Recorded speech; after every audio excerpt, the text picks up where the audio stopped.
moi, j'ai jamais été aussi heureuse d'être sur un plateau tous les jours. J'avais l'impression que c'était un rêve qui devenait réalité. Vraiment, je rêvais d'avoir non seulement un rôle comme ça, mais aussi d'avoir un metteur en scène qui me met tellement en valeur. Et je veux pas dire physiquement, je veux dire pour mon rôle, pour ce que j'avais envie de donner en tant qu'actrice pour ce rôle, pour enrichir ce rôle.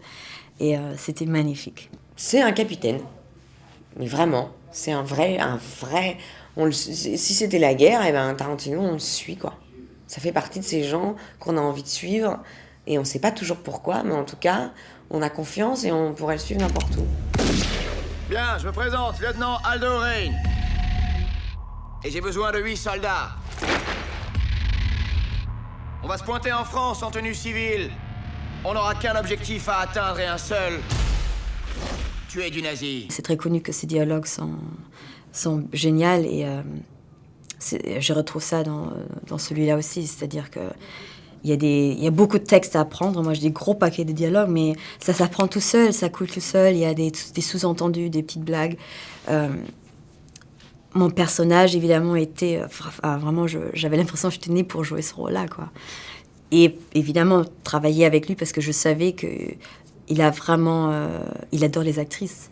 Il adore les femmes fortes de ces personnages-là. Donc, je savais qu'il allait faire quelque chose d'incroyable avec ce personnage. C'était vraiment des mots pour chacun. Donc il y avait des blagues, là pour le coup, qui n'ont rien à voir avec le cinéma, sur la script, on avait une phrase pour elle, il y avait quand même des musiques pour les gens. Moi j'avais droit tout d'un coup du Mylène Farmer, parce que j'étais française et que tout d'un coup on mettait une chanson française. On a dansé sur les plateaux. Non, c'était joyeux. Voilà. On a pris ce métier au pied de la lettre. On joue la comédie. Si on s'amuse pas en jouant la comédie, ça fait... Les membres du Parti national-socialiste ont conquis l'Europe par le meurtre, la torture, les menaces et la terreur. Nous allons leur rendre la monnaie de leurs pièces. Nous allons massacrer les soldats allemands. C'est par notre cruauté qu'ils vont nous connaître. Les Allemands auront la nausée. Les Allemands vont nous entendre arriver. Les Allemands seront terrorisés. Les nazis n'ont aucune humanité. Il faut les détruire. Le jeudi, il a organisé une projection de ses films préférés. Donc, pour toute l'équipe, avec Popcorn et Hot Dog. Donc, déjà, ça, c'était génial. Et en tout cas, avec moi, il m'en a beaucoup parlé, les femmes qui l'ont influencé pour ce rôle-là.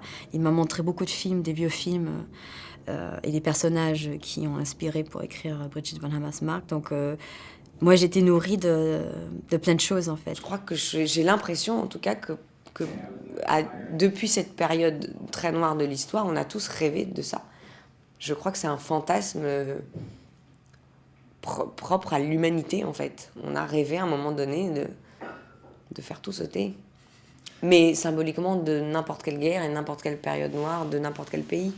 Je trouve que symboliquement, imaginer pouvoir faire ça, il se trouve qu'en plus c'est mon personnage qui le fait. Alors là... c'est encore mieux. Chaque soldat de mon commando devra me rapporter 100 scalps. Et j'entends avoir mes scalps.